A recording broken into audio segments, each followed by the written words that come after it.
एक दिन सुबह का समय था, भाई काम पर गया था और भाभी ने मुझे नाश्ता दिया और कहा, मैं नहा कर आती हूँ। तब तक मैंने नाश्ता कर लिया और टीवी देखने बैठ गया। तभी भाभी ने मुझे आवाज़ दी, गणेश, मेरे कपड़े दे दो, मैंने टेबल पर रख दिए हैं। मैंने उसकी ड्रेस उठाई और वहाँ उसका अंडरवियर भी था। मैं उस वक्त थोड़ा असमंजस में था, लेकिन उसे कपड़े देते समय मैं सावधान था, क्योंकि भाभी का सम्मान करना जरूरी था। हालांकि मेरे मन में कुछ बदलाव आया। मैं उसका रूप देखने लगा, मानो वो मेरे सामने खड़ी हो। उसने मुझे फिर आवाज़ दी और मैं बाथरूम की ओर चला गया। उसके कपड़े उसे दे दिए। उसने फिर से दरवाज़ा बंद कर दिया और मैं वहीं रुक गया। मैं दरवाजे के छेद से अंदर देखने के लिए उत्सुकता से उठ खड़ा हुआ। यह कोई नहीं था, बस हम दोनों ही थे। भाभी नहा चुकी थी और अपने कपड़े बदल रही थी। मैं सिर्फ उसका पिछला हिस्सा ही देख पा रहा था। कुछ देर बाद वह बाहर आई और, नमस्कार दोस्तों, मेरा नाम गणेश है। ये तब की बात है जब मैं 11 साल का था। मैं बहुत छोटा था जब मैं गर्मी की छुट्टियों में भाई के पास गया था। जब मैं 10वीं क्लास में था तो मेरी भाभी थोड़ी मोटी थी, लेकिन वो बहुत गोरी लग रही थी। वो हर वक्त छोटे कपड़े पहनती रहती थी। पूरे दिन घर पर सिर्फ मैं और भाभी ही होते थे, क्योंकि भाई काम पर जाता था। मैं और भाभी बचपन से ही बहुत फ्री रहते थे। वे मेरे बारे में सब कुछ जानती थी, तो वह मुझे अपने पास पकड़ लेती और गले लगा लेती। हम हर दिन ऐसा करते थे। लेकिन अब मैं बड़ा हो गया था और मुझे उसकी बाहों में बहुत अच्छा महसूस होता था। जब वह मुझे गले लगाती थी तो मेरा साथी बड़ा हो जाता था। फिर मैंने तुरंत उसे गले लगा लिया और मज़े लेने लगा। मैं एक दिवस उत्सव के लिए उनके पास गया था। कुछ दिन बीत गए, एक दिन सुबह हो गई। भाई काम पर गए थे और भाभी ने मुझे नाश्ता दिया और कहा, मैं नहा कर आती हूँ। तब तक मैंने नाश्ता कर लिया और टीवी देखने बैठ गया। तभी भाभी ने मुझे आवाज़ दी, गणेश, मेरे कपड़े दे दो, मैंने टेबल पर रख दिए हैं।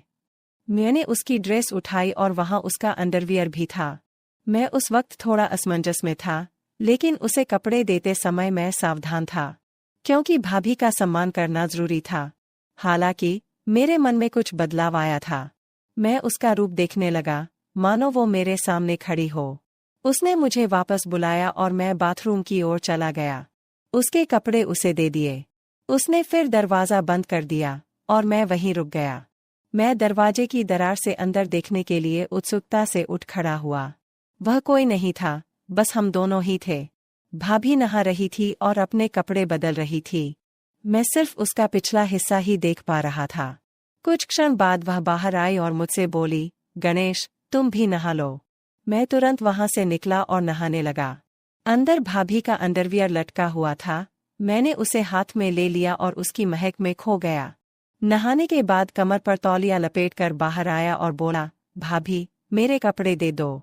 भाभी ने मुझे कपड़े दिए और मैं जल्दी से कपड़े पहनकर तैयार होकर रसोई में चला गया। भाई काम पर जा रहे थे। भाभी रसोई में दोपहर का खाना बना रही थी। जब मैं वहां पहुंचा तो उसने मुझे गले लगा लिया। उस वक्त मैं उसके करीब रहकर खुश था। मेरे मन में कहीं न कहीं ऐसा होने लगा। मैंने उससे पूछा, क्या मैं कोई मदद कर सकता हूँ? उसने उत्तर दिया, नहीं, तुम यहीं चुपचाप बैठे रहो। फिर वह बातें करती, हंसती खेलती, खाना बनाती। दोपहर के भोजन के बाद हम बिस्तर पर चले गए। भाभी चादर ओढ़कर सो गई और बोली, गणेश, तुम भी मेरे साथ सो जाओ, मैं आज बहुत थक गई हूँ। उसकी आवाज़ में कुछ खास था और उस पल कई सवाल खड़े हो गए। वो बोली, बदन भी बहुत दर्द कर रहा है। मैंने तुरंत भाभी से पूछा, क्या मैं आपके शरीर को दबा सकता हूँ, अगर आपको कोई दिक्कत नहीं है तो? उसने नहीं कहा। मैंने फिर पूछा। मैं उसके पीछे पड़ा और बोला, भाभी बोलो, दर्द हो रहा है तो दबा दूं। उसने कहा, ठीक है। मैं धीरे धीरे उसके पैर दबाने लगा। उसके घुटनों तक पहुंचकर मैं रुका और अब उसकी वह चीज दिख रही थी। मैंने उससे पूछा, भाभी ऊपर भी दबाना है क्या? तो वो बोली, हाँ दबाओ, मुझे आराम मिलेगा। धीरे धीरे मैंने उसके कपड़े ऊपर उठाए और मैं उसका आकार देख सका। उस दृश्य को देखकर मुझे एक अलग ही अनुभव हुआ। उसी पल मेरा ध्यान उस चीज पर रुक गया और मैं पूरी तरह से भ्रमित था। गणेश, अब रुको, मैं भी तुम्हारे पैर दबाती हूँ। तुम्हारे भी पैर दर्द कर रहे होंगे? वो मेरे पैर दबाने लगी और उसके नाजुक हाथों के स्पर्श से मुझे बहुत अच्छा महसूस हो रहा था। उसने मेरे पैरों को दबाते हुए मुझे आराम दिया और फिर हम वहीं सो गए। अब मुझे थोड़ा बेहतर महसूस हुआ। फिर भी मैंने उनसे पूछा कि भाभी, क्या मैं आपको गले लगा सकता हूँ? भाभी ने मुस्कुराते हुए जवाब दिया, क्यों नहीं, लगाओ। तुम ऐसे क्यों पूछते हो, हम दोस्त हैं ना। तुम्हारा आलिंगन मुझे एक नई गर्माहट देता है। वह बहुत होशियार थी और सब कुछ जानती थी। मैं छोटा था। गले मिलने के बाद हम दोपहर को सो गए। दोपहर को हम अच्छी नींद सोए और शाम को जाग गए। सब बातों का ध्यान रखा गया क्योंकि शाम को मेरे भैया आ रहे थे। भैया काम से आए और हमने खाना खाया। भाभी ने कुछ खास पकवान बनाए थे जिससे सबके चेहरे खिले हुए थे। वहाँ का पूरा माहौल खुशियों से भरा हुआ था। भाभी ने मेरे भाई के लिए बिस्तर नीचे हॉल में लगा दिया। उसके बाद मैं भाभी के साथ बिस्तर पर सो गया। चूंकि हम दोपहर में अच्छी नींद लेते थे, इसलिए हमें रात में नींद नहीं आती थी। रात के 2 बजे थे फिर भी मुझे नींद नहीं आ रही थी। भाभी एक करवट से दूसरे करवट पर सो रही थी, लेकिन उसे भी नींद नहीं आ रही थी। कमरे में एक छोटा सा लाल बल्ब जल रहा था और बाकी कमरा अंधेरे में डूबा हुआ था। उस शांत वातावरण में हमारे मन में विचारों की लहरें दौड़ रही थीं। एक दूसरे के करीब होने के कारण उस पल का रहस्य हमारे दिमाग में घूम रहा था। मियाँ और भाभी अंधेरे में जाग रहे थे। उसने मुझसे कहा, शांत रहो गणेश, शोर मत करो, सुबह के 3 बजे है। और फिर वो सो गई। सुबह हम देर से उठे। भैया उसे जगाने आए और बोले, जल्दी उठो, मैं काम पर जा रहा हूँ। हम उसकी आवाज़ सुनकर जाग गए और कुछ ही देर में नहाकर तरोताज़ा हो गए। भाभी ने मेरे लिए कुछ खास व्यंजन बनाए थे ताकि हमारे दिन की शुरुआत अच्छी हो। मेरे पसंदीदा भोजन की महक ने रसोई में एक विशेष माहौल बना दिया और वो मुस्कुराकर मुझसे बोली, चलो अब नाश्ता कर लेते हैं। उसने मुझे चाय और नाश्ता दिया और फिर नहाने चली गई। नाश्ता करते समय मुझे रात की घटनाएं याद आ रही थीं और सोचा कि क्यों न दोपहर को भाभी से इस बारे में बात की जाए। तभी भाभी ने मुझे अपने कपड़े देने के लिए बुलाया। मैं उसके पास कपड़े ले गया और हमेशा की तरह दरवाजे की दरार से उसे कपड़े बदलते हुए देखा। नहाने के बाद भाभी खाना बना रही थी। मैंने उससे पूछा, भाभी खाना हुआ क्या? उन्होंने जवाब दिया, हाँ, थोड़ा सा बाकी है। फिर हमने खाना खाया और आराम करने के लिए बिस्तर पर चले गए। मैं और भाभी एक ही चादर में सो गए। उसने मुझे गले लगाया, मैंने भी उसे कसकर गले लगाया। मैंने भाभी की तरह उसकी तरफ देखा और कहा, क्या मैं एक पूछ सकता हूँ? उसने सोचते हुए कहा, पूछो। मैंने आगे कहा, भाभी, रात को पति पत्नी क्या करते हैं? भाभी ने मुस्कुराकर जवाब दिया, कुछ नहीं करते। फिर बोली, पति पत्नी जो करते हैं वही करते हैं। जब तुम बड़े हो जाओगे या शादी कर लोगे तब तुम्हें समझ आएगा। लेकिन फिर भी तुम्हें बताती हूँ, पति और पत्नियां वही करते हैं जो जानवर करते हैं। उस दिन कुत्ता और कुतिया जो करते थे वैसा ही पति पत्नी करते हैं। मैंने उनसे पूछा, अरे भाभी, ये क्या सिर्फ पति पत्नी के लिए है? उसने जवाब दिया, नहीं, कोई भी कर सकता है, लेकिन इसे निजी रखना महत्वपूर्ण है। यह एक रहस्य है, अगर किसी को पता चल गया तो बड़ी बदनामी हो सकती है। मैंने थोड़ा आश्चर्य से पूछा, क्या ऐसा हो सकता है? उसके बाद मैंने विषय बदलते हुए कहा, भाभी, क्या आज हम कोई नई चीज कर सकते हैं? क्योंकि आज मुझे नींद नहीं आ रही है। तो वो मुस्कुराकर बोली, कोई बात नहीं, चलो ऐसे ही लेटे रहते हैं। फिर हम गले मिले। मैंने उन्हें कसकर पकड़ लिया और कहा, भाभी आप भी मुझे कसकर गले लगा लो। वो तुरंत मेरी बाहों में आ गई। फिर एक अनोखा जादू हुआ। उस क्षण मुझे एक अपूर्व आनंद की अनुभूति हुई। हमारे हाथ एक दूसरे के चारों ओर घूम रहे थे और बीच में उन मधुर क्षणों में हमें बहुत विशेष महसूस हुआ। हम एक दूसरे की बाहों में खो गए। मेरा साथी सख्त हो रहा था और मुझे बाथरूम जाना था। मैंने भाभी से कहा, भाभी, मुझे बाथरूम जाना है। उसने भी मुझसे कहा, चलो मुझे भी जाना है। हम दोनों एक साथ बाथरूम गए। फिर मैंने मन में ठान लिया कि भाभी को अपने साथी के दर्शन दिखाऊंगा। भाभी बाथरूम में जाकर बाहर आई और फिर मैं अंदर चला गया और भाभी से बोला, भाभी, मेरी संवेदनशील जगह पर थोड़ा दर्द हो रहा है। उसने कहा, क्या हुआ? मैंने कहा, जगह बहुत तंग है। वो बोली, ठीक है, दिखाओ। मैंने तुरंत चेन नीचे कर दी और अपने साथी को दिखाया। वो बोली, कहाँ दर्द होता है? मैंने कहा, आगे हल्की सी जलन होती है। उसने कहा, अरे तुमने मिर्च खाई थी क्या? फिर वो तेल लेकर आई और बोली, इसे लगाओ। मैंने कहा, तुम लगाओ, मुझे बहुत जलन हो रही है। वह मुस्कुराई और बोली, ठीक है, अच्छे से सो जाओ, फिर जलन नहीं होगी। उसकी आवाज में एक मिठास थी जो मुझे शांत कर रही थी। फिर मैंने कंबल लिया और मुझसे पूछा, गणेश, क्या तुम्हारा दर्द बंद हो गया? मैंने कहा, हाँ। फिर वह बोली, मुझे वापस दिखाओ। मैं सीधे बिस्तर पर गया और उससे पूछा, क्या आप देखने के लिए तैयार हैं? भाभी यह देखकर खुश हो गई। मेरा साथी भाभी को पूरी तरह से साथ दे रहा था।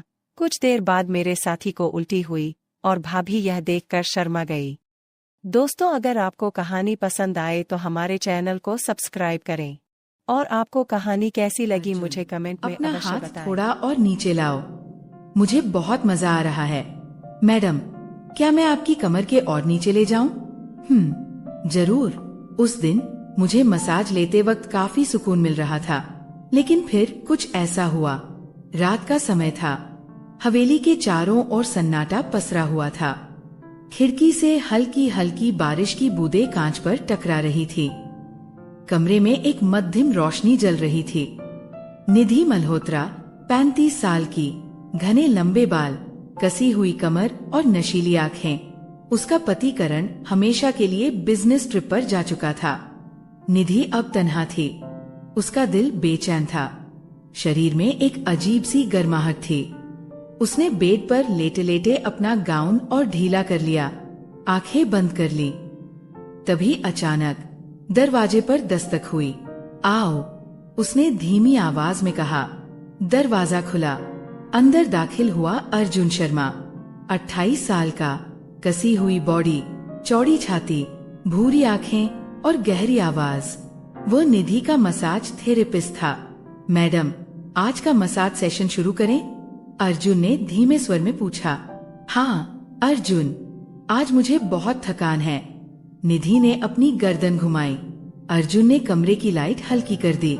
उसने अपने हाथों में तेल लिया। उसकी उंगलियां गर्म और मजबूत थीं।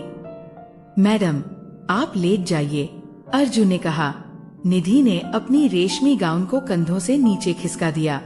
उसकी पीठ अर्जुन के सामने थी। अर्जुन की नजरें उसकी नंगी पीठ पर अटक गईं। उसने गहरी सांस ली और अपने हाथों को उसके कंधों पर रखा। अर्जुन ने धीरे धीरे तेल को निधि की गर्दन पर मलना शुरू किया। उसकी उंगलियां निधि की कोमल त्वचा पर घूमने लगीं। आराम से, निधि ने आंखें बंद करते हुए कहा। अर्जुन के हाथ अब उसकी गर्दन से नीचे उसकी पीठ पर उतरने लगे। उसकी उंगलियां हर नस पर नाच रही थीं। निधि के होठों से हल्की सिसकी निकली। आपकी त्वचा बहुत मुलायम है, मैडम, अर्जुन ने धीमे स्वर में कहा। और तुम्हारे हाथ बहुत गर्म हैं, निधि ने हौले से कहा। अर्जुन के हाथ अब उसकी कमर के पास पहुंच गए। उसने निधि की कमर को कसकर पकड़ लिया। निधि की सांसें तेज होने लगी। अर्जुन और नीचे। अर्जुन के हाथ अब निधि के नितंबों पर थे। उसने उन्हें धीरे धीरे सहलाना शुरू किया। उसकी उंगलियां हर नस को जगाने लगीं। निधि की आंखें अब भी बंद थीं। उसकी उंगलियां बेडशीट को कसकर थामे हुए थी। अर्जुन ने निधि को अपनी ओर खींचा। निधि ने आंखें खोली। उनकी आंखें एक दूसरे में समा गईं। अर्जुन, क्या तुम मुझे और महसूस करना चाहते हो? निधि ने धीरे से कहा।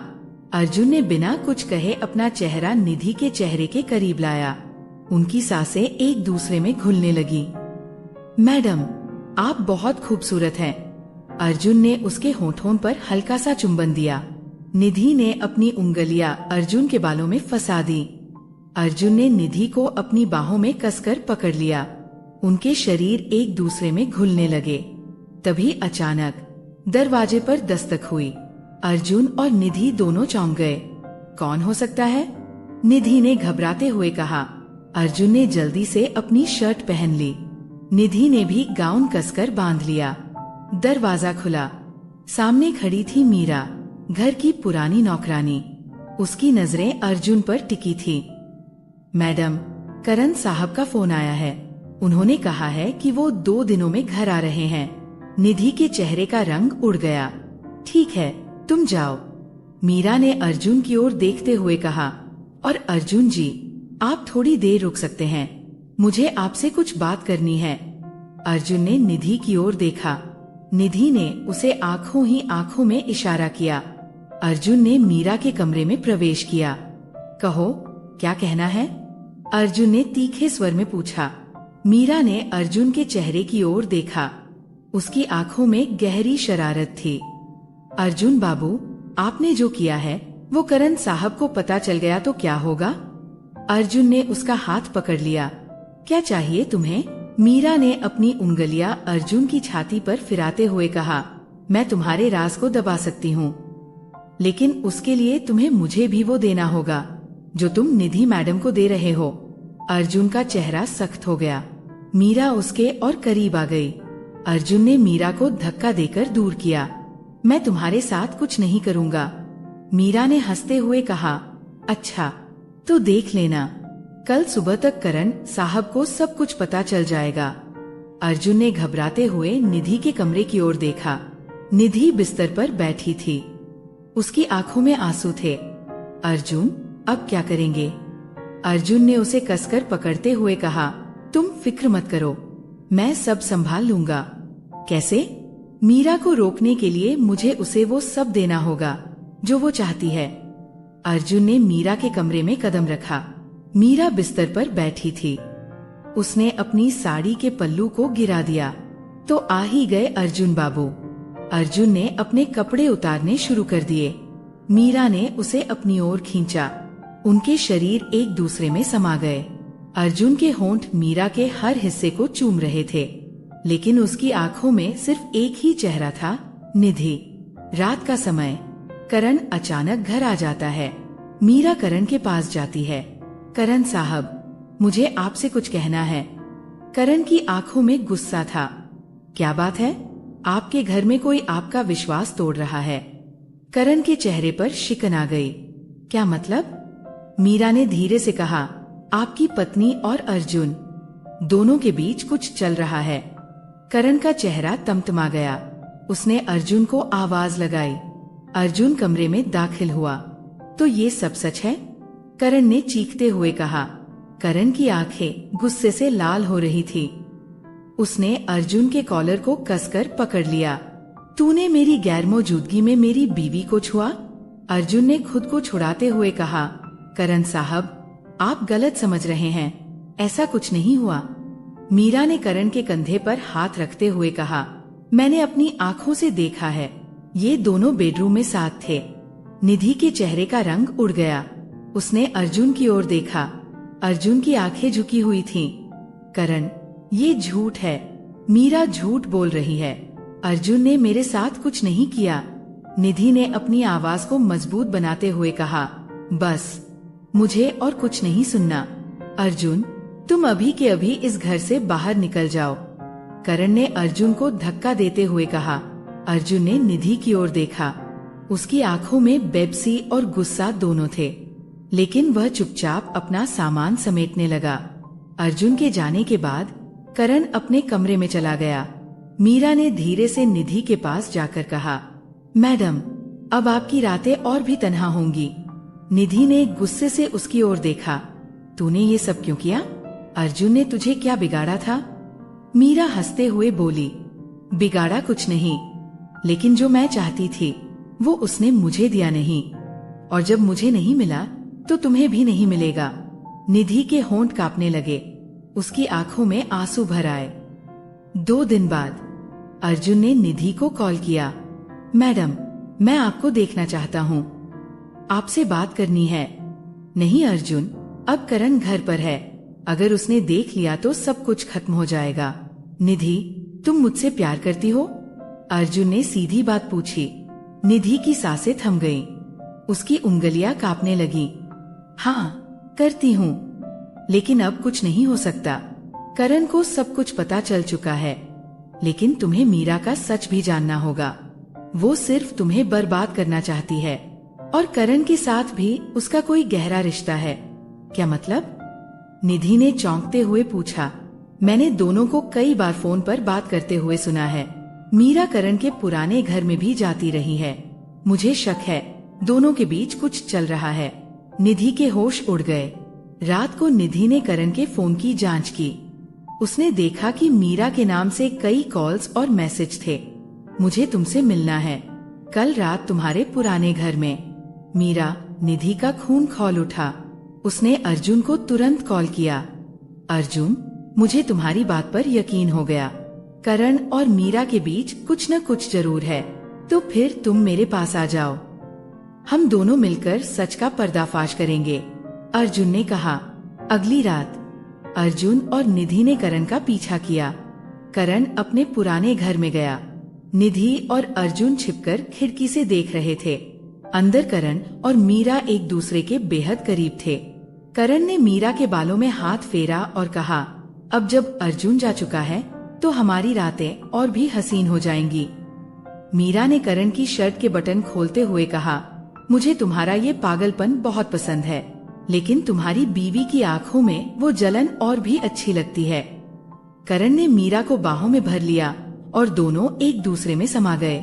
निधि के पैरों तले जमीन खिसक गई। अर्जुन ने निधि का हाथ कसकर पकड़ लिया।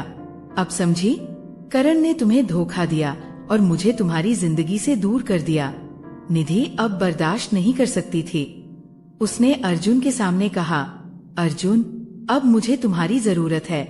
मुझे करण और मीरा को उनकी करतूतों का मजा चखाना है। अर्जुन ने उसे अपनी बाहों में भर लिया। मैं तुम्हारे साथ हूँ, निधि। दोनों ने एक दूसरे के होठों को कसकर चूम लिया। अर्जुन की उंगलियां निधि के बालों में फंस गईं। उनकी सांसें एक दूसरे में समा गईं। अगली सुबह निधि और अर्जुन ने योजना बनाई। अर्जुन ने करण को कॉल किया। करण साहब, मुझे आपसे माफी मांगनी है।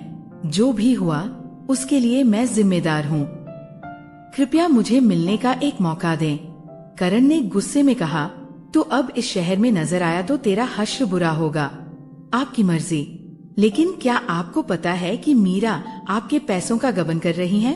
उसके पास आपकी प्रॉपर्टी के पेपर भी हैं। करण चौंक गया। क्या? मैं आपके पुराने घर में हूँ। सबूत के साथ आपका इंतजार कर रहा हूँ। करण और मीरा दोनों पुराने घर में पहुँचे। अर्जुन और निधि पहले से वहाँ छिपे हुए थे। करण ने अर्जुन को देखा और गुस्से से कहा, तूने मेरे और मेरी बीवी के बीच फूट डाली। अर्जुन हंसते हुए बोला, नहीं करण, तेरे और तेरी रखेल के बीच की फूट मैं डालने आया हूँ। निधि बाहर आई। करण, मैं जान चुकी हूँ कि तुम और मीरा पिछले 3 साल से मुझे धोखा दे रहे हो। करण और मीरा चौंक गए। मीरा ने करण का हाथ पकड़ते हुए कहा, मैंने ये सब तुम्हारे लिए किया था। करण ने मीरा को झटक दिया। तूने मेरे साथ भी धोखा किया, मेरे पैसों के पीछे पड़ी थी। अर्जुन ने सारे सबूत करण के सामने रख दिए। मीरा के नाम से ट्रांसफर हुए पैसों के कागजात। करण ने गुस्से में मीरा को धक्का दिया। तू मेरे घर से निकल जा। करण ने अर्जुन से माफी मांगी। मुझे माफ कर दो अर्जुन, मैंने तुम्हें गलत समझा। अर्जुन ने निधि का हाथ थाम लिया। अब मैं और निधि साथ रहेंगे। और हाँ करण, ये वो प्यार है जो तेरी कमी ने पैदा किया। करण ने सिर झुका लिया। अर्जुन और निधि ने घर छोड़ दिया। दोनों ने एक नई जिंदगी की शुरुआत की। तो दोस्तों, उम्मीद है कि ये कहानी आपको पसंद आई होगी। अगर ये कहानी आपको पसंद आई है तो आप हमारे इस चैनल अंदर के किस्से को जरूर सब्सक्राइब करें और हमें कमेंट करके जरूर बताएं। हम मिलते हैं आपसे नई वीडियो में। मासूम समझता था, धन्यवाद। लेकिन जब मैंने उसे एक रात 12 बजे उसके रूम में जो करते देखा, उसके बाद मेरा उसे देखने का नजरिया पूरी तरह बदल गया था। क्योंकि वो अपनी उंगली से, मेरा नाम प्रेम है, मेरी उम्र 24 साल है और मेरी एक छोटी बहन है जिसका नाम अर्पिता है। अर्पिता बेहद सुंदर है और बिल्कुल जानवी कपूर जैसी दिखती है। वो सिर्फ 21 साल की है। ये कहानी उस पल की है जब मुझे पता चला कि मेरी वो मासूम बहन अब बड़ी हो गई है। ये बात है 1 साल पहले की, जब मैंने उसके फ़ोन में कुछ ऐसा देखा जिसने मुझे अंदर तक हिला दिया। जिस बहन को मैं हमेशा मासूम समझता था, उसके बारे में वो सच जानकर मुझे यकीन नहीं हुआ। ये कहानी उसी पल से शुरू होती है जब मैंने अपनी बहन के बारे में वो राज जाना जिसने हमारी जिंदगी बदल कर रख दी। गर्मी की रात थी, हवा जैसे थम सी गई थी और मेरे कमरे में पड़े बिस्तर पर सोने में भी मुश्किल हो रही थी। प्यास के मारे मेरी नींद खुल गई और जैसे ही मैंने पानी की बोतल उठाने की कोशिश की, पता चला कि वो खाली थी। वक्त देखा तो रात के ठीक 1 बज रहे थे। नींद की खुमारी में मैं रसोई की ओर बढ़ा, जहां पानी की ठंडी बोतलें रखी होती थीं। तरफ जाते हुए मैंने देखा कि मेरी बहन अर्पिता के कमरे की लाइट जल रही थी। ये देखकर मैं थोड़ा हैरान हुआ, क्योंकि अर्पिता हमेशा सोते वक्त लाइट बंद करके सोती थी। हमारे घर में ये नियम था कि सभी को सोते समय लाइट बंद रखनी चाहिए, और अर्पिता इस नियम का सबसे ज्यादा पालन करती थी। मैंने सोचा कि शायद वो लाइट बंद करना भूल गई होगी। अपनी बोतल में पानी भरते हुए मैंने मन ही मन सोचा कि उसकी लाइट बंद करके उसे आराम से सुला दूं। जैसे ही मैं उसके कमरे का दरवाज़ा खोलने लगा, एक अजीब सी बेचैनी मेरे अंदर घर कर गई। क्या अर्पिता जाग रही होगी, या फिर वो सिर्फ नींद में लाइट छोड़कर सो गई होगी? दरवाज़ा खुलते ही जो मैंने देखा, उसने मुझे अंदर तक हिला दिया। अर्पिता अपने बिस्तर पर बैठी थी। उसके चेहरे पर एक गंभीरता थी और वो अपने फ़ोन की स्क्रीन में कुछ देखने में पूरी तरह मग्न थी। रात के इस समय, जब हर कोई गहरी नींद में था, अर्पिता का यूं जागना और फ़ोन पर इस तरह से कुछ देखना बेहद अजीब लगा। जैसे ही मेरी नज़र उस पर पड़ी, उसने फटाफट फ़ोन को छुपा लिया और उसकी आंखों में डर की एक झलक साफ दिखी। उसकी ये हरकत इतनी अप्रत्याशित थी कि मैं एक पल के लिए समझ नहीं पाया कि क्या कहूँ। अर्पिता, जो हमेशा शांत और संयमित रहती थी, उसके चेहरे पर इस वक्त चिंता और घबराहट की लकीरें साफ नजर आ रही थीं। मैंने धीरे से पूछा, अर्पिता, सब ठीक है? इतनी रात गए जाग रही हो? अर्पिता ने एक झटके में जवाब दिया, हाँ, बस नींद नहीं आ रही थी। लेकिन उसकी आवाज में जो कंपकंपी थी, उसने मेरी जिज्ञासा को और बढ़ा दिया। वो मुझसे कुछ छुपा रही थी, लेकिन क्या? ये जानने की ललक अब मेरे दिल में गहराती जा रही थी। मैंने सोचा कि शायद ये कोई मामूली बात हो, लेकिन उसके चेहरे की हवाइयाँ कुछ और ही कह रही थीं।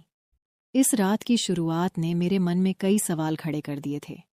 अर्पिता के इस रहस्यमयी व्यवहार का राज क्या था? क्या वो किसी परेशानी में थी, या फिर वो कुछ ऐसा कर रही थी जिसे वो मुझसे या परिवार से छुपाना चाहती थी? उस रात के बाद से अर्पिता का वो विचित्र व्यवहार मेरे मन से हट ही नहीं रहा था। हर बार जब मैं उसे देखता, उसकी वो घबराई हुई नज़रें मुझे याद आ जातीं। मेरे मन में एक सवाल उभर रहा था कि आखिर वो रात के अंधेरे में ऐसा क्या कर रही थी जो उसे मुझसे छुपाना पड़ा। कुछ दिनों बाद जब एक मौका मिला और अर्पिता अपने कमरे में नहीं थी, मैंने उसका फ़ोन उठाया। मेरा इरादा सिर्फ ये जानने का था कि आखिर वो किस चीज़ से परेशान है। कहीं उसे कोई परेशानी तो नहीं? कहीं कोई उसे तंग तो नहीं कर रहा? मेरा दिल इस बात को जानने के लिए बेचैन था। फ़ोन का लॉक कोड मुझे पहले से ही पता था, इसलिए उसे खोलने में कोई दिक्कत नहीं हुई। जब मैंने उसकी फ़ोन की गैलरी, मैसेज और ऐप्स देखे, तो कुछ खास हाथ नहीं लगा। सब कुछ सामान्य था। ऐसा कुछ भी नहीं मिला जो उसकी उस रात की हरकत को समझा सके। लेकिन फिर मैंने सोचा कि शायद उसकी इंटरनेट हिस्ट्री में कुछ हो। जब मैंने उसके क्रोम ब्राउज़र की हिस्ट्री चेक की, तो जो कुछ मैंने देखा, उसने मुझे हिलाकर रख दिया। मेरी 17 साल की प्यारी बहन, जो हमेशा मासूम और शांत दिखती थी, उसकी ब्राउज़र हिस्ट्री ने कुछ और ही कहानी बताई। वो चीज़ें जो उसने सर्च की थीं और जो वीडियो उसने देखी थीं, वो उसकी उम्र के लिए बिल्कुल भी उपयुक्त नहीं थीं। मैंने सोचा कि कहीं मैंने कुछ गलत देख तो नहीं लिया, लेकिन बार बार देखने पर भी वही परिणाम मिला। उसने कुछ ऐसे विषयों को सर्च किया था जिन्हें जानने की उसकी उम्र नहीं थी। मेरे दिल में एक अजीब सी घबराहट होने लगी। क्या मेरी बहन किसी गलत संगत में पड़ गई है, या फिर उसे किसी ने ऐसा करने के लिए मजबूर किया है? उसके ये ऑनलाइन गतिविधियां उसके मन में कौन से सवाल उठा रही हैं? उसकी ये हिस्ट्री देखकर मैं समझ नहीं पा रहा था कि इस बारे में क्या सोचूं और क्या करूं। मैंने फ़ोन को वापस उसकी जगह रख दिया, लेकिन मेरा मन शांत नहीं था। मैंने फैसला किया कि अब मुझे इस बारे में गहराई से सोचना होगा। ये सवाल कि आखिर मेरी बहन ने क्यों और कैसे ये सब सर्च किया मेरे दिमाग में घूमता रहा। अब ये रहस्य और गहराता जा रहा था। जब मैंने अर्पिता की ब्राउज़र हिस्ट्री देखी थी, तब से ही मेरे मन में एक अजीब सी बेचैनी थी। मेरी मासूम बहन को ऐसी चीज़ों में क्यों और कैसे रुचि हुई? ये सवाल मुझे सोने नहीं दे रहा था। मुझे पता था कि इस रहस्य का कोई गहरा कारण है, जिसे समझना ज़रूरी है। मैंने अर्पिता के व्यवहार पर ध्यान देना शुरू किया और उसकी बातों में एक बदलाव देखा। वो अक्सर अपनी एक खास सहेली के बारे में बात करती थी, जिसे मैं पहले कभी नहीं जानती थी। उसका नाम सुनकर ही मेरे दिल में एक अजीब सी आशंका होने लगी। मैंने सोचा कि हो न हो, अर्पिता की इस नई आदत के पीछे उसी का हाथ है। एक दिन मैंने अर्पिता से उसकी उस सहेली के बारे में सीधे बात करने का फैसला किया। मैंने उससे हल्के फुल्के अंदाज में पूछा, तुम्हारी वो नई सहेली कौन है? तुम्हारे साथ हमेशा उसका जिक्र सुनती हूं। अर्पिता ने थोड़ा हिचकिचाते हुए बताया, वो मेरी क्लास में नई आई है, काफ़ी मस्तीखोर है और बहुत बातें करती है। मुझे उसकी बातों से ज्यादा कुछ नहीं पता चला, लेकिन मेरी छठी इंद्री ने कहा कि ये वही लड़की है जिसने अर्पिता को गलत रास्ते पर धकेला है। कुछ दिनों बाद मैंने अर्पिता के फ़ोन की हिस्ट्री को फिर से खंगालने की सोची, इस बार और गहराई से। मैंने कुछ और भी चौंकाने वाले सबूत पाए। अर्पिता की सहेली ने उसे कुछ ऐसे वीडियो दिखाए थे जो उसकी उम्र और समझ से परे थे। ये वो वीडियो थे जो किसी भी नासमझ किशोरी के लिए सही नहीं थे। इसके अलावा मैंने ये भी देखा कि वो सहेली अर्पिता को सिर्फ वीडियो दिखाने तक ही सीमित नहीं थी। वो एक बहुत ही बिगड़ी हुई लड़की थी, जिसे सही गलत की कोई परवाह नहीं थी। वो लड़कों को फंसाने और उनके साथ गलत काम करने में भी माहिर थी। उसने अर्पिता को ऐसे कई किस्से बताए थे जो अर्पिता के मासूम दिमाग को विचलित कर रहे थे। ये सब जानकर मेरा दिल टूट गया। मेरी मासूम बहन, जिसे मैं हमेशा सही रास्ते पर चलने की सलाह देती थी, इस तरह की गंदी आदतों में फंस चुकी थी। और इसका कारण थी वो सहेली, जो उसे अपने जैसा बनाना चाहती थी। अब मुझे अर्पिता को इस दलदल से बाहर निकालना था।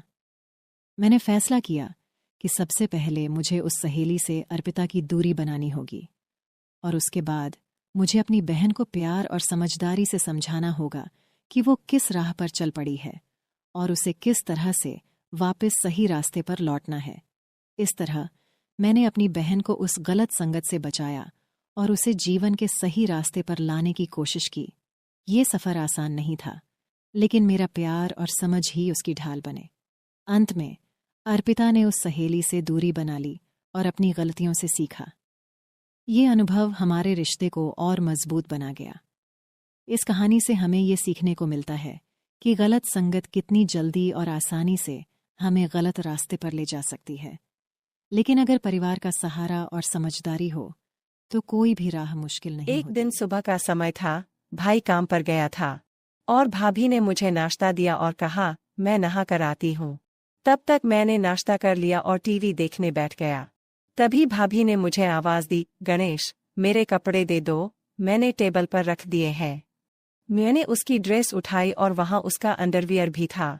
मैं उस वक्त थोड़ा असमंजस में था, लेकिन उसे कपड़े देते समय मैं सावधान था, क्योंकि भाभी का सम्मान करना जरूरी था। हालांकि मेरे मन में कुछ बदलाव आया। मैं उसका रूप देखने लगा, मानो वो मेरे सामने खड़ी हो। उसने मुझे फिर आवाज दी और मैं बाथरूम की ओर चला गया। उसके कपड़े उसे दे दिए। उसने फिर से दरवाजा बंद कर दिया और मैं वहीं रुक गया। मैं दरवाजे के छेद से अंदर देखने के लिए उत्सुकता से उठ खड़ा हुआ। यह कोई नहीं था, बस हम दोनों ही थे।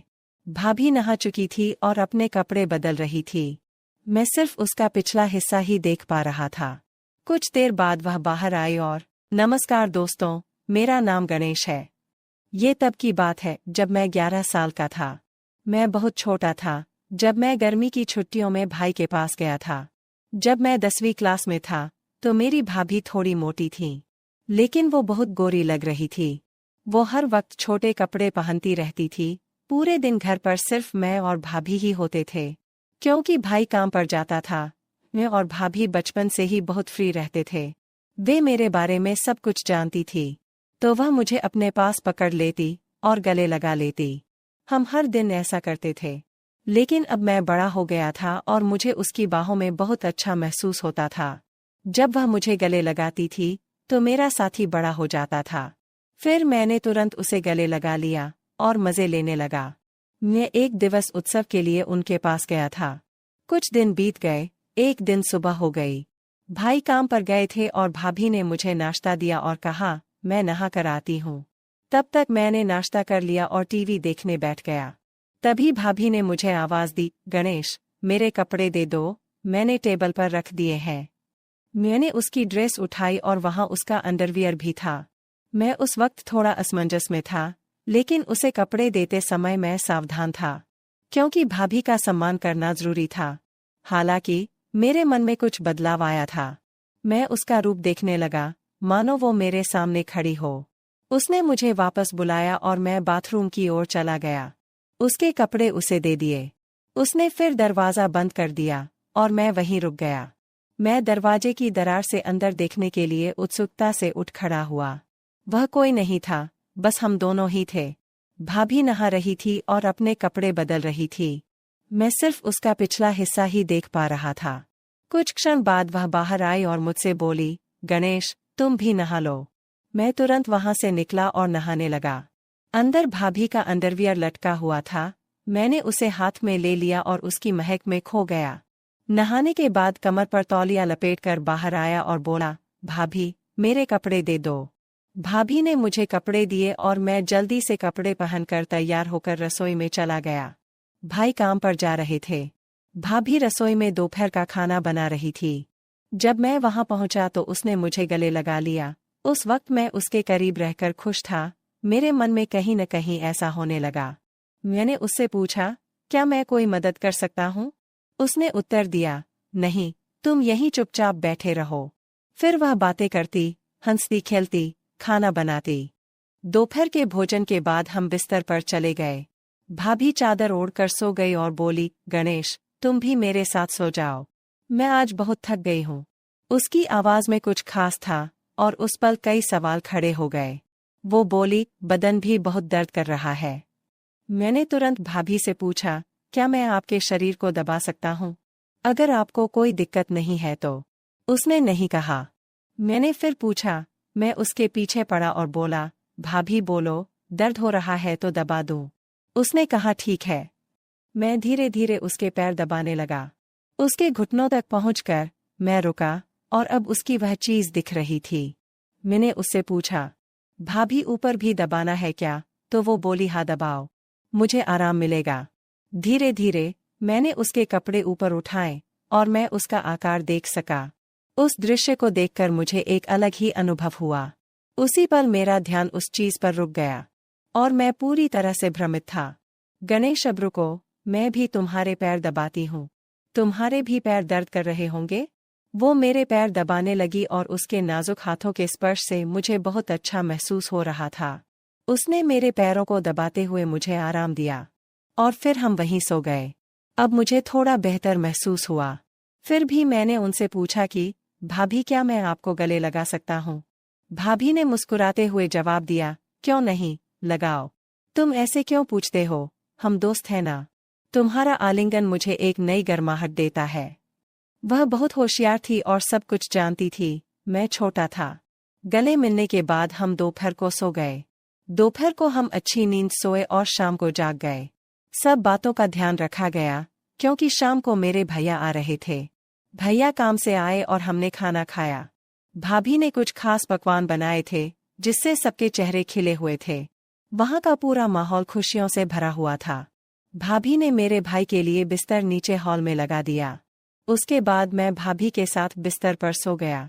चूंकि हम दोपहर में अच्छी नींद लेते थे, इसलिए हमें रात में नींद नहीं आती थी। रात के 2 बजे थे, फिर भी मुझे नींद नहीं आ रही थी। भाभी एक करवट से दूसरे करवट पर सो रही थी, लेकिन उसे भी नींद नहीं आ रही थी।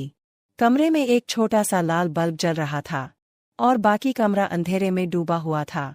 उस शांत वातावरण में हमारे मन में विचारों की लहरें दौड़ रही थीं। एक दूसरे के करीब होने के कारण उस पल का रहस्य हमारे दिमाग में घूम रहा था। मैं और भाभी अंधेरे में जाग रहे थे। उसने मुझसे कहा, शांत रहो गणेश, शोर मत करो, सुबह के 3 बजे है। और फिर वो सो गई। सुबह हम देर से उठे।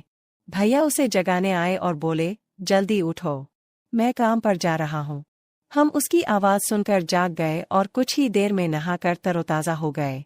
भाभी ने मेरे लिए कुछ खास व्यंजन बनाए थे ताकि हमारे दिन की शुरुआत अच्छी हो। मेरे पसंदीदा भोजन की महक ने रसोई में एक विशेष माहौल बना दिया। और वो मुस्कुराकर मुझसे बोली, चलो अब नाश्ता कर लेते हैं। उसने मुझे चाय और नाश्ता दिया और फिर नहाने चली गई। नाश्ता करते समय मुझे रात की घटनाएं याद आ रही थीं और सोचा कि क्यों न दोपहर को भाभी से इस बारे में बात की जाए। तभी भाभी ने मुझे अपने कपड़े देने के लिए बुलाया। मैं उसके पास कपड़े ले गया और हमेशा की तरह दरवाजे की दरार से उसे कपड़े बदलते हुए देखा। नहाने के बाद भाभी खाना बना रही थी। मैंने उससे पूछा, भाभी खाना हुआ क्या? उन्होंने जवाब दिया, हाँ, थोड़ा सा बाकी है। फिर हमने खाना खाया और आराम करने के लिए बिस्तर पर चले गए। मैं और भाभी एक ही चादर में सो गए। उसने मुझे गले लगाया, मैंने भी उसे कसकर गले लगाया। मैंने भाभी की तरह उसकी तरफ देखा और कहा, क्या मैं एक पूछ सकता हूँ? उसने सोचते हुए कहा, पूछो। मैंने आगे कहा, भाभी, रात को पति पत्नी क्या करते हैं? भाभी ने मुस्कुराकर जवाब दिया, कुछ नहीं करते। फिर बोली, पति पत्नी जो करते हैं वही करते हैं। जब तुम बड़े हो जाओगे या शादी कर लोगे तब तुम्हें समझ आएगा। लेकिन फिर भी तुम्हें बताती हूँ, पति और पत्नियां वही करते हैं जो जानवर करते हैं। उस दिन कुत्ता और कुतिया जो करते थे वैसा ही पति पत्नी करते हैं। मैंने उनसे पूछा, अरे भाभी, ये क्या सिर्फ पति पत्नी के लिए है? उसने जवाब दिया, नहीं, कोई भी कर सकता है, लेकिन इसे निजी रखना महत्वपूर्ण है। यह एक रहस्य है, अगर किसी को पता चल गया तो बड़ी बदनामी हो सकती है। मैंने थोड़ा आश्चर्य से पूछा, क्या ऐसा हो सकता है? उसके बाद मैंने विषय बदलते हुए कहा, भाभी, क्या आज हम कोई नई चीज कर सकते हैं? क्योंकि आज मुझे नींद नहीं आ रही है। तो वो मुस्कुराकर बोली, कोई बात नहीं, चलो ऐसे ही लेटे रहते हैं। फिर हम गले मिले।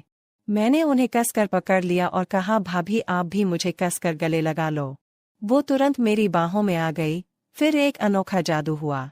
उस क्षण मुझे एक अपूर्व आनंद की अनुभूति हुई।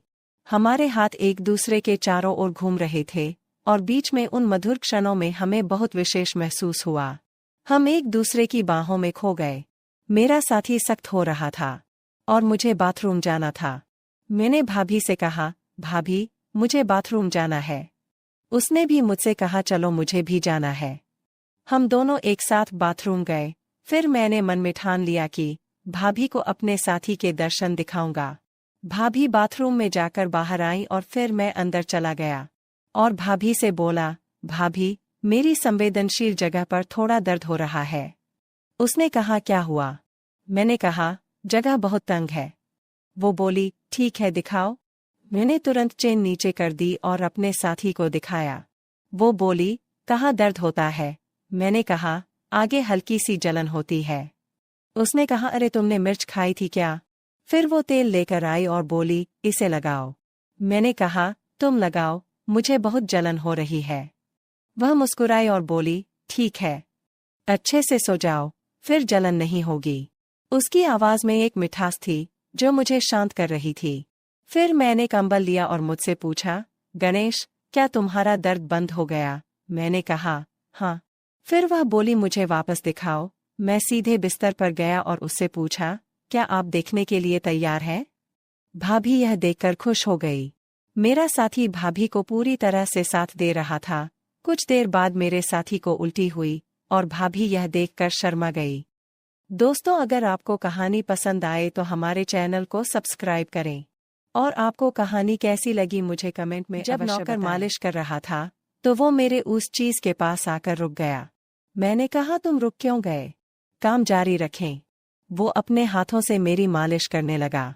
मैंने उसे थोड़ा प्रोत्साहित किया, ये गलत नहीं है, आप अच्छी मालिश कर रहे हैं। वह थोड़ा घबराया, लेकिन फिर उत्साह के साथ मालिश जारी रखी। 1 घंटा बीत गया और उसके हाथों ने मुझे एक अलग दुनिया दिखाई। फिर वह बोला, मालकिन, आप बहुत सुंदर लग रही हैं। उसने मुस्कुराते हुए कहा और मैंने भी उससे कहा, आप बहुत अच्छा काम कर रहे हैं। उसने बिना सोचे मुझसे पूछा, क्या तुम मेरे साथ क्रिकेट खेलोगे? नमस्कार दोस्तों, आज के स्टोरी में आपका स्वागत है। मेरा नाम पायल है और मैं दिल्ली में रहती हूँ। मैं देखने में बहुत सुंदर हूँ। मेरी गहरी भूरी आंखें, मेरी कोमल त्वचा पर गुलाबी होंठ और लंबे काले बाल एक विशेष आकर्षण है, जो सीधे मेरी पीठ तक जाते हैं। मेरी ऊंचाई 5.7 फुट है और मेरे शरीर की प्राकृतिक सुंदरता साफ नजर आती है। मेरे शरीर के हर उतार चढ़ाव को देखकर कोई भी मर्द या जवान उसमें खो जाना चाहता है। मेरी शादी 7 साल पहले हुई थी। मेरे पति राहुल एक सफल बिजनेसमैन है। उनके पास बहुत पैसा है, इसलिए वे जो चाहे खरीद लेते हैं, चाहे वो कोई वस्तु हो या महिला। राहुल हमेशा बाहर रहते हैं और घर पर ज्यादा समय नहीं बिताते, इसलिए मैं भी अपने जीवन में स्वतंत्र और आनंदमय जीवन जीती हूँ। हमारे घर में एक नौकर था, लेकिन किसी कारणवश उसे अचानक गांव जाना पड़ा। उन्होंने कहा कि उनका बेटा रोहित उनकी जगह काम करने आएगा। कुछ दिन बाद उनका बेटा हमारे पास आया और घर का सारा काम करने लगा। रोहित एक युवा, आकर्षक और संपन्न लड़का था। वह साफ सफाई, बर्तन धोना और अन्य सभी कार्यों को व्यवस्थित करता था। हमारे घर में आज़ादी थी, कोई रोक-टोक नहीं थी, इसलिए उसे यहाँ रहना अच्छा लगता था। एक दिन वह रसोई में सब्जी बना रहा था, तो मैंने उससे कहा कि तुम सब्जी कितनी अच्छी बनाते हो। दरअसल जब तुम किचन में होते हो तो मुझे कोई काम नहीं करना पड़ता। रोहित मुस्कुराया और बोला, मालकिन, मैं जब काम कर रहा होता हूँ तो आपको चिंता करने की कोई जरूरत नहीं है। फिर एक दिन मुझे एक दोस्त की बर्थडे पार्टी में जाना था। पार्टी बहुत देर रात खत्म हुई और मैंने बहुत ज्यादा शराब पी रखी थी, इसलिए मैं सुबह देर तक सोती रही। करीब 11 बजे मेरी नींद खुली तो मेरे कमरे में अंधेरा था। मैंने कुछ देर और बिस्तर पर आराम किया और फिर उठकर बैठ गई। मैंने रोहित को आवाज दी और चाय लाने को कहा।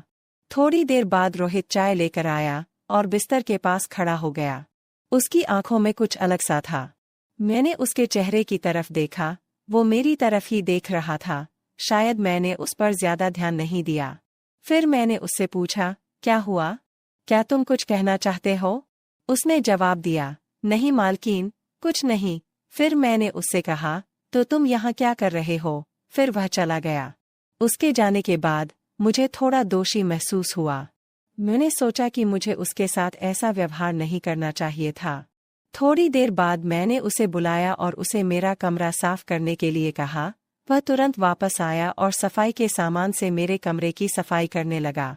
मैं बस बिस्तर पर लेटी हुई थी। जब रोहित मेरे कमरे में काम कर रहा था तो मैं उस पर ध्यान दे रही थी।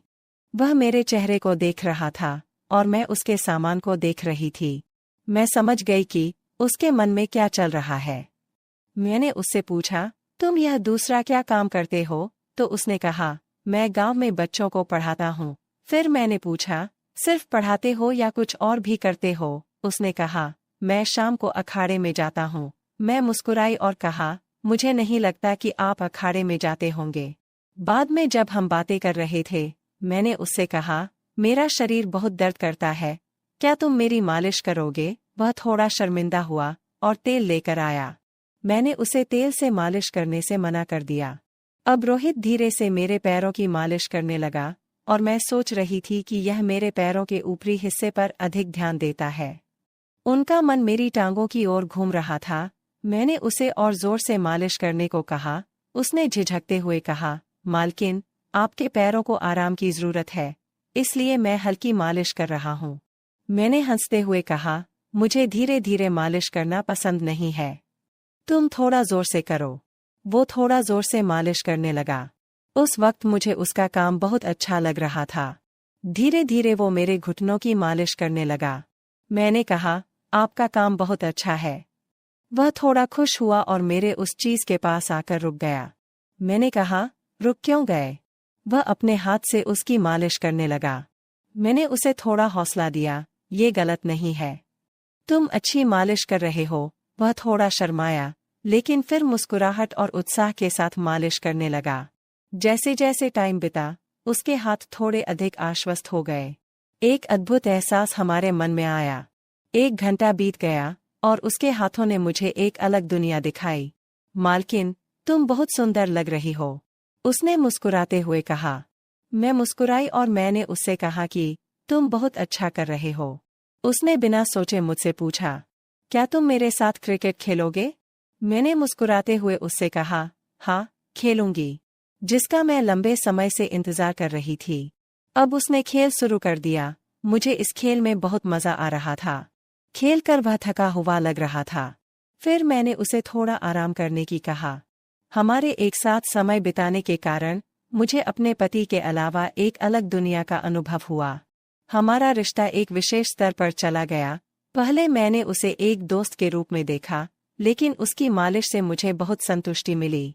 उसके साथ बातचीत बढ़ती गई और एक बात स्पष्ट हो गई, हमारे द्वारा की गई बातों के कारण हमारे रिश्ते में भावनाएं और गहरी हो गईं। एक दिन मैंने उससे पूछा, आपकी और क्या रुचि है? उसने उत्तर दिया, मालकिन, मैं आपको कुछ बताना चाहता हूँ। उसके चेहरे पर एक गंभीर भाव था। मैंने उस पर कुछ ध्यान देना जारी रखा। उसने कहा, मेरा सपना एक महान शिक्षक बनना और बच्चों को ज्ञान प्रदान करना है। मैंने देखा कि वह अपनी आकांक्षाओं को कितना महत्व देता था। मैंने उसे और प्रोत्साहित किया, लेकिन उस सपने को हासिल करने के लिए कड़ी मेहनत करनी होगी। हमने एक अनूठी बातचीत शुरू की। उन्होंने बताया कि उनके सपने और उनके काम करने का तरीका कितना महत्वपूर्ण था। उस पल से हमारा भावनात्मक जुड़ाव हो चुका था। उसकी चाहत ने मुझे एक नई प्रेरणा दी। इस तरह हमारा जीवन साथ साथ चलता रहा। एक दिन मुझे एहसास हुआ कि मैं उससे प्यार करती हूँ। मुझे चिंता थी कि यह एक भ्रम हो सकता है। मैंने अपने मन की गहराइयों से उससे पूछा, क्या तुम जानते हो मेरे पति के बारे में मैं क्या सोचती हूँ? वह रुका और बोला, क्या तुम अपने पति के साथ खुश नहीं हो? मैंने उससे कहा, उसे केवल काम से मतलब है। रोहित ने कहा, तो क्या तुम हमारे रिश्ते को और गहरा करना चाहती हो? मैं असमंजस में थी। जब मैं रोहित के साथ थी तो खुश थी, लेकिन मुझे अपने पति की याद आती थी। कभी कभी मुझे उसके लिए प्यार महसूस होता था, लेकिन अगले ही पल मेरे विचार गहरे हो गए। फिर एक दिन रोहित ने मुझे अपने मन की बात बताई। उसने नरम रुख अपनाया और मुझसे कहा, तुम मुझसे शादी करोगी? फिर मैंने मन बना लिया कि अब मुझे कुछ तय करना ही होगा। रोहित के प्यार को एक मौका देना होगा, और ये सब मुझे रोहित के सामने बताना होगा। रोहित, मैं तुम्हारे साथ एक अनोखी जिंदगी जीना चाहती हूँ। वह खुश हो गया और हम दोनों को एक दूसरे से प्यार हो गया। यह एक असामान्य प्यार था, विश्वास और समर्पण से भरा हुआ। उस दिन हमने एक साथ अपने जीवन का एक नया अध्याय शुरू किया, जिसमें दोनों ने एक दूसरे को पूरी तरह से स्वीकार कर लिया और दुनिया को एक नया नजरिया दिया। रोहित के साथ रहते हुए मुझे नई प्रेम कहानी का एहसास हुआ। प्यार कभी विफल नहीं होता, और उसके साथ रहने का मतलब जीवन के हर पल का आनंद लेना है। इस तरह हमारा रिश्ता एक नई विशिष्टता से भर गया। दोस्तों, इस तरह की और अधिक रोमांचक कहानी के लिए हमारे